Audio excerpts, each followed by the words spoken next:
start our cooking now. Yui is going to be making us amazing Thai dishes.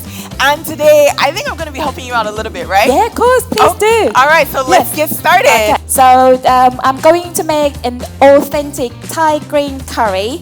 And the other dish, oh, can I have a woo? And Okay, then now. dip it in and swap.